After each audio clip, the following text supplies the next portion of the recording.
योगी जी तो बोल रहे हैं ना कोई कर्फ्यू ना कोई दंगा, यूपी में सब चंगा। हाँ, सबसे ज्यादा कस्टोडियल डेथ के मामले में यूपी, जेल के अंदर सबसे ज्यादा लोग मरे कहाँ पर? यूपी राज्य में। सबसे ज्यादा एनआरसी सीए का प्रोटेस्ट पूरे देश में हुआ। केरल हुआ, कर्नाटका हुआ, महाराष्ट्र हुआ, दिल्ली हुआ, पंजाब हुआ, हरियाणा हुआ, लेकिन सबसे ज्यादा गोली चली यूपी में। ठीक है, और दंगे के बाद में यूपी सरकार ने उन लोगों के पोस्टर लगाए जिसपे सुप्रीम कोर्ट ने कहा ये बेशर्मी की हद है। मैं नहीं कह रहा हूँ, सुप्रीम कोर्ट ने कहा कि बेशर्मी की हद है कि तुम लोगों का प्रोटेस्ट करने का अधिकार छीन रहे हो। लोगों के अधिकारों का हनन करके तुम राज्य में सुशासन की बात करोगे। दो ही तरीके हैं भैया, या तो तुम अंग्रेजी शासन लगा दो। अंग्रेजों के टाइम पे भी दंगा नहीं होता था। अंग्रेज कहते थे साले हमारे खिलाफ बोलेगा ले गोली धड़। ठीक, इंदिरा गांधी के टाइम पे भी दंगा हो रहा था, इंदिरा गांधी उठा के जेल में डाल दे रही थी। तो ज्यादा फर्क नहीं है योगी आदित्यनाथ की शासन चलाने की व्यवस्था और अंग्रेजी शासन चलाने की व्यवस्था में। जनता को कंट्रोल करने के नाम पर एक समुदाय की तो तुमने रेड मार के रख दी और एक समुदाय को फुल पावर दे दी कि कुछ भी करो। अब एक लाइसेंस दिया है योगी जी ने कि अगर तुमने संतरी पटका डाला है और तुम बजरंग दल, हिंदू रक्षा दल, हिंदू युवा वाहिनी, किसी भी हिंदूवादी संगठन के नेता हो या सदस्य हो, तो तुम क्राइम करोगे तो बच जाओगे, और तुम्हारा गलती से नाम अशरफ निकल गया मुसलमान हो तो ठोके जाओगे। ये नीति जो है यूपी में लागू हुई है योगी आदित्यनाथ के बाद। ठीक है, मैं कह रहा हूँ कि प्रशासन और सुशासन के नाम पर तुम सारे समुदाय को बराबर करके रखो। ये कहते हैं कि योगी जी आए तो दंगा नहीं हुआ। दंगा ना होने के बाद लोगों के दिलों में इतनी कड़वाहट है जितना दंगा होने के बाद यूपी में कभी नहीं हुई। योगी आदित्यनाथ की उपलब्धि ये है कि हिंदू मुसलमान एक मोहल्ले में रह रहे हैं, दंगा नहीं कर रहे, लेकिन इंतजार कर रहे हैं कि कभी तो हमारा भी नंबर आएगा और तुम पहले जाओगे, ठोके जाओगे। चाहे इधर वाले हो चाहे उधर वाले हो। उधर वाला सोच रहा है कि हमारा तो नंबर जाना ही नहीं है, और इधर वाला सोच रहा है कभी तो जाएगा। ये जो आज लोगों के मन में ये द्वेष फैला है कि एक आदमी दूसरे आदमी से जलन रख रहा है, ये योगी आदित्यनाथ की उपलब्धि है। दंगा नहीं हुआ, लेकिन कितनी हिंदू मुसलमान की घटनाएं, चुटपुट घटनाएं, मंदिर मस्जिद की घटनाएं यूपी सरकार में योगी आदित्यनाथ के रहते हुए हुई है, उतने पूरे प्रदेश में उतने किसी राज्य में नहीं हुई है और किसी मुख्यमंत्री के शासनकाल में नहीं हुई है। तो ये तो खामोखा की बात है। योगी जी का सुशासन बहुत बढ़िया। योगी जी स्कूल के मामले में बताएं कहाँ नकल बंद हो गई, मुझे बताओ। आओ बड़ौद बागपत के जिले में, सहारनपुर में, सब जगह नकल चल रही है। एक भाई मीडिया में आना बंद हो गया। हाथरस का कांड कब हुआ था? यूपी की योगी की सरकार में हुआ था ना भाई। बीएचयू का कांड कब हुआ था? योगी की सरकार में हुआ था ना भाई। बुलडोजर चला, ठीक है, अकबर नगर कई सालों से बसा हुआ था, किसके शासन में टूटा? अच्छा, बुलडोजर में योगी जी घूम रहे हैं, देखा तुमने? बुलडोजर के अगले हिस्से में बीजेपी का हर मंत्री घूम के प्रचार कर रहा है बुलडोजर बाबा। पहली बात तो बुलडोजर विकास का नहीं, विनाश का प्रतीक है। बुलडोजर से कभी कोई चीज बनती नहीं है, बिगड़ती है। बुलडोजर तोड़ने का काम आता है, जोड़ने का काम नहीं आता। तो जिस व्यक्ति का भाई प्रतीक जो है, जिस व्यक्ति का फेवरेट या वाहन जो है वो तोड़ने वाला हो, वो जोड़ने की बात कैसे करेगा? दूसरी बात, बुलडोजर के जिस हिस्से में खड़े होके योगी जी प्रचार कर रहे हैं, बुलडोजर का वो हिस्सा जो है, जिस हिस्से में खड़े होके योगी जी प्रचार कर रहे हैं बुलडोजर के, मैंने आज तक बुलडोजर के उस हिस्से में कोई कीमती चीज नहीं देखी, कोई मूल्यवान चीज नहीं देखी। उस हिस्से में कचरा ही उठता है। ठीक है, और उसी हिस्से में बीजेपी के मंत्री खड़े होकर कह रहे हैं वाह हमें वोट दो। वो अपने आप क्वालिटी साबित करें कि हम कहाँ से आते हैं, हमारी वैल्यू क्या है। तो भैया योगी जी बुलडोजर बाबा हो तुम, मान लिया, लेकिन बुलडोजर का सदुपयोग करो, सदुपयोग करो, देश के निर्माण में करो, लोगों के विनाश में नहीं करो। क्योंकि देश होता है देश के लोगों से, क्या भाजपा के लोगों से नहीं होता, उद्योगपति से नहीं होता, मुकेश अंबानी से नहीं होता, गौतम अडानी से नहीं होता। देश होता है देश के लोगों से। और सत्ता के विकेंद्रीकरण को समझो कि शासन में अंतिम व्यक्ति तक सरकार की सुविधा पहुंचनी चाहिए, ना कि क्राइम और पुलिस वाले पहुंचने चाहिए। आज गांव-गांव तक बिजली पहुंचे ना पहुंचे, लेकिन पुलिस वाला जरूर पहुंचता है। गांव-गांव तक, कोने-कोने तक, खेत खलियान तक। अगर जंगल में भी एक घर है तो पुलिस वालों को पता है वहां से 100 रुपए की वसूली, 200 रुपए की वसूली क्राइम होने पे मिल जाएगी। बिजली पहुंचाने में, बाकी चीजों में तो विफल है। ज्यादा दूर मत जाओ, गाजियाबाद में ही सरकारी स्कूलों की गिनती लगा लेना तो मैं पता चल जाएगा योगी सरकार का विकास। ठीक है, नोएडा में पता लगा लेना कितने सरकारी स्कूल हैं योगी आदित्यनाथ के, और कंपेयर कर लेना दिल्ली के किसी भी स्कूल को उठा के जो केजरीवाल ने बनाया हो, और उसकी सुविधा और इसकी सुविधा को कंपेयर कर देना। योगी सरकार का पर्दाफाश हो जाएगा एक झटके में, एक झटके में, कि कहां से उठ कर आते हैं। और योगी आदित्यनाथ के गुरु तो गुरु, जिन्होंने बाबरी मस्जिद में रामलला की मूर्तियां रख दी थी, उन पर तो ये केस चला। तो योगी आदित्यनाथ कैसे मान जाए हिंदू मुसलमान करने से? जब उनके गुरु के गुरु ये करते आए हैं तो ये भी करेंगे, कोई दिक्कत की बात नहीं है। अच्छा, खड़गे जी ने तो योगी जी को बोल दिया कि वो आतंकवाद हैं। इस तरीके के बयान कोई साधु नहीं दे सकता कि बटोगे तो कटोगे। खड़गे जी ने जो कहा वो ठीक कहा, लेकिन राजनीतिक और संवैधानिक मर्यादाओं को ध्यान में रखना चाहिए। भाई सामने वाला आदमी कितना भी खराब है, हम उसको आतंकवादी की उपाधि नहीं दे सकते। भाई आखिरकार वो देश के संवैधानिक पद पर बैठा है, ठीक है। लेकिन मैं ये जरूर जानता हूं कि संवैधानिक पद का जितना दुरुपयोग उत्तर प्रदेश के सीएम ने किया है उतना किसी सीएम ने नहीं किया। और दूसरे नंबर पर असम के मुख्यमंत्री हैं हेमंत बिस्वा शर्मा। भाई जहर उगलने से काम नहीं चलेगा। मैं कह रहा हूं इस देश की 60% जनता गरीब है। उस गरीब की अगर दिहाड़ी 1000 रुपए है तो वो 2000-3000 कर दो। तुम महंगाई तो बढ़ा रहे हो धड़ल्ले से, लेकिन इनकम कब बढ़ाओगे? हर आदमी परेशान है, हर आदमी किस्तों में परेशान है, किसी का कर्जा है, किसी का कुछ है और पट नहीं रहा। ठीक, हर आदमी कोई बाइक लोन में, कोई मोबाइल के लोन में, किसी न किसी तरीके से परेशान है।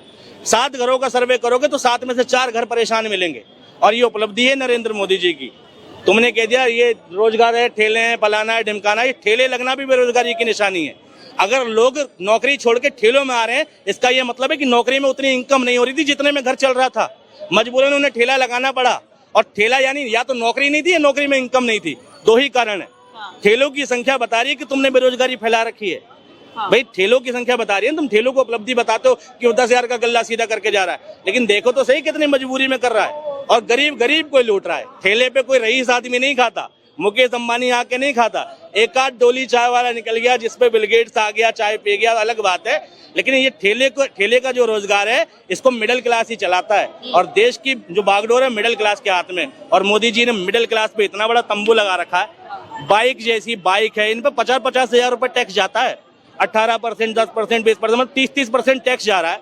1 लाख की बाइक पे 30,000 सरकार ले रही है। वो मिडलमैन की जेब से जा रहा है ना। चलान तुम कह रहे हो जो 100 रुपए का हेलमेट का चलान था, मोदी जी ने 1000 रुपए का कर दिया। नो डाउट बहुत अच्छी बात है। 1 महीने के लिए कर देते प्रैक्टिकल के तौर पे कि भाई लोग सतर्क हो जाएं, लेकिन लोग उसके बाद भी सतर्क नहीं हुए। तुम 1000 रुपए का हेलमेट का चलान कर सकते हो, 300 रुपए का हेलमेट भी दे दो हैंड टू हैंड। अगर तुमने चलान किया, वो बंदा 100 मीटर आगे जाके एक्सीडेंट हो गया, वो चलान का बेनिफिट मिला। चलान इसलिए हुआ था कि बंदा सेफ घूमे, उसका एक्सीडेंट हो तो बच जाए। लेकिन अगर चलान कटने के बाद भी उसका एक्सीडेंट हो गया 1000 रुपए के बाद, तो फिर उसका उत्तरदायी कौन? हेलमेट दो साथ में। पॉल्यूशन होता है 50 रुपए का, चलान है 10,000 का। अरे ऐसी टेक्नोलॉजी लाओ, तुम मोदी जी का नमो भारत तुरंत आ जाता है, मोदी जी की पब्लिसिटी तुरंत हो जाती है। लेकिन ऐसी एप्लीकेशन नहीं बना सकते कि पुलिस वाला हैंड टू हैंड चलान भी काटेगा और पॉल्यूशन करके भी देगा। 50 रुपए के पॉल्यूशन के 10,000 रुपए चलान लेते हो, किस खुशी में लेते हो जी? किसकी जेब में जा रहा है रेवेन्यू? उसके बाद तुम कह रहे हो तुमने तरक्की कर दी, तुमने लूटा भी तो ज्यादा है। 50 रुपए का अगर तुम पॉल्यूशन का चलान काट रहे हो, हैंड टू हैंड पॉल्यूशन करके दो, काटो 10,000 रुपए, काटो 1,000 रुपए, 2,000 रुपए, लेकिन उसका काम करके भी तो दो। इंश्योरेंस का चलान कर रहे हो, करो, लेकिन साथ में इंश्योरेंस करके भी तो दो।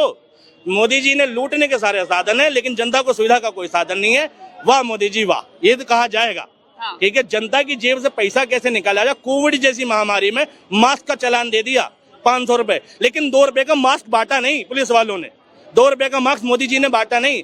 2 रुपए का मास्क दे देते भाई साहब 500 रुपए के चलान से पहले, तब तो समझ में आता तुम कोरोना से बचाना चाहते हो। तुम्हें तो कमाई करनी है। अगर तुम्हें बीमारी सीरियस लेनी थी तो पहले मास्क मिलेगा, बाद में चलान कटेगा। लेकिन भाई मेट्रो में पुलिस घूम रही है और चलान काट रही है, पहले चलान काट रही है और मास्क भी नहीं दे रही। अरे भाई तुमने चलान काट दिया, उससे कोरोना रुक गया? मुझे बताओ। चलान काटा तुमने 500 रुपए का, काटो। 2 रुपए का मास्क भी पकड़ाओ उसको हैंड टू हैंड। चलान काट रहे 50 रुपए का, काटो पॉल्यूशन का 1000 रुपए का, 10,000 रुपए का, लेकिन पॉल्यूशन करके दो। चलान काट रहे हो 3,000 रुपए का गाड़ी का, काटो, लेकिन इंश्योरेंस करके दो साथ में। इतनी टेक्नोलॉजी, भारत इतना पिछड़ा देश तो नहीं कि इतनी टेक्नोलॉजी डेवलप नहीं कर सकता कि हैंड टू हैंड लोन की एप्लीकेशन होती है।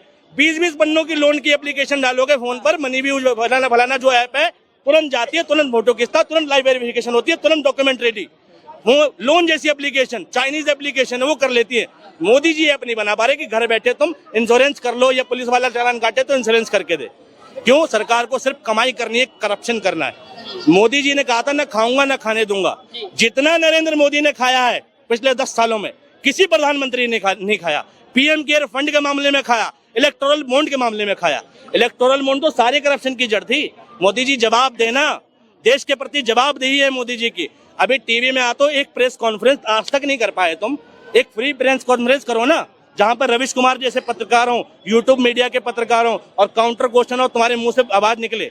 मोदी जी बोलेंगे कुछ नहीं, लेकिन देश की जनता से जैसे वसूला जाए, लूटा जाए, वो सारी सुविधा है मोदी जी के पास।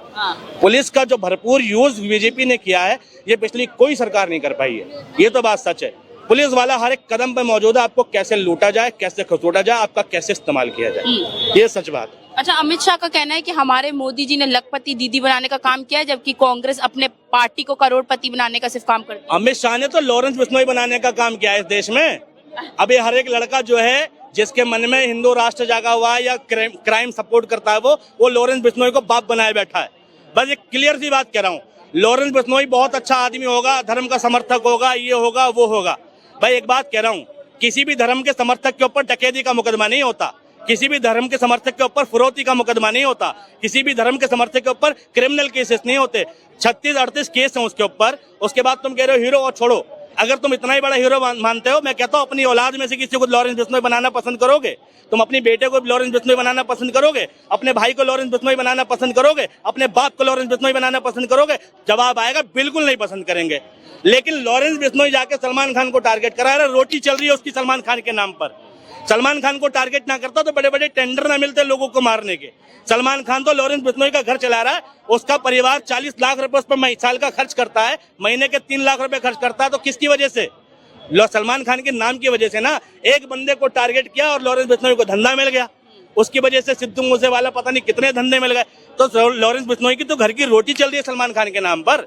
सलमान खान ने तो आज तक नहीं कहा कि मैं लॉरेंस बिश्नोई का ये कर दूंगा वो कर दूंगा, क्योंकि उसको उसकी रोटी उसके नाम पे नहीं चलती, उसको कलाकारी आती है। जेल में बैठे क्रिमिनल आदमी को क्या आएगा, क्या आएगा? उसके पास कोई हुनर है? नहीं जी, एक डिग्री है, उसका उसने इस्तेमाल नहीं किया लॉ की। बाकी उसके बाद क्या है उसके पास? कुछ नहीं, सिर्फ धमकी धमकी धमकी। अरे इतना बड़ा देश का समर्थक है, बिश्नोई समाज के लिए स्कूल खोल। इतना बड़ा समर्थक है, बिश्नोई समाज के लिए हॉस्पिटल खोल। इतना बड़ा समर्थक है भाई, जिसको तुम मारने की बात कर रहा है वो ह्यूमन बीइंग नाम की संस्था चलाता है, कई गरीबों को पालता है। तू पाल ना। लॉरेंस बिश्नोई ने तो कोई चैरिटी नहीं करी। ठीक, इतना बड़ा समर्थक है, इतना बड़ा हिंदू हृदय सम्राट बन रहा है, तो कर हिंदुओं के लिए काम कर, किसी के विशेष के लिए, अपने बिश्नोई समाज के लिए काम कर। तो बात करें हम तो देश को गुमराह करने का काम जो लोग कर रहे हैं, और घातक, मैंने फिर कहा था, मोदी जी, अमित शाह जी और योगी जी नहीं है, घातक है इस देश में अंधभक्त। जब तक गली गली में मोदी जी का समर्थक मौजूद है, ये देश कभी तरक्की नहीं कर सकता। जब तक गली गली में योगी आदित्यनाथ की विचारधारा मौजूद है, ये देश कभी तरक्की नहीं कर सकता। अमित शाह की विचारधारा मौजूद है, ये देश तरक्की नहीं कर सकता। देश, जब तक लोगों के दिल में हिंदू मुसलमान और द्वेष है, ये देश तरक्की नहीं कर सकता। जब तक लोग धर्म की बात करेंगे, देश तरक्की नहीं कर सकता। यहाँ पर जब तक लोग एजुकेशन की बात नहीं करेंगे, लोग शिक्षा, स्वास्थ्य, रोजगार की बात नहीं करेंगे, अपने लिविंग स्टैंडर्ड को सुरक्षित करने की बात नहीं करेंगे, तब तक देश तरक्की नहीं कर सकता। मैं बीजेपी के अंधभक्तों से पूछना चाहता हूँ, कंपेयर करो 2010 से पहले तुम्हारी जिंदगी कैसी थी और 2010 के बाद तुम्हारी जिंदगी में कितना फर्क आया, सिवाय थानों की जिंदगी छोड़ के। थानों में तुम्हारी चल रही है, मैं मान रहा हूँ, लेकिन घर में तुम रोटी को तुम भी मोहताज हो, घर में खाने को तुम्हें भी नहीं मिल रहा, तुम्हारी भी किस्तें चल रही है, तुम भी परेशान हो फाइनेंशियली। तो मैं कह रहा हूँ बीजेपी के अंधभक्तों, जरा कंपेयर करो, कुछ मत देखो, अपने बटुए की हालत देखो, अपना बैंक बैलेंस देखो, अपनी गाड़ी की कंडीशन देखो, और अपने मोहल्ले में बनते हुए सौहार्द और बिगड़ते हुए सौहार्द को देखो कि तुमने क्या खोया मोदी जी के शासन के बाद और क्या पाया। उसके बाद फैसला करो कि देश को नरेंद्र मोदी जैसी सोच चाहिए, कि देश को भैया बी आर अम्बेडकर जैसी सोच चाहिए, देश को नेहरू जैसी सोच चाहिए। तय कर लो आप लोग।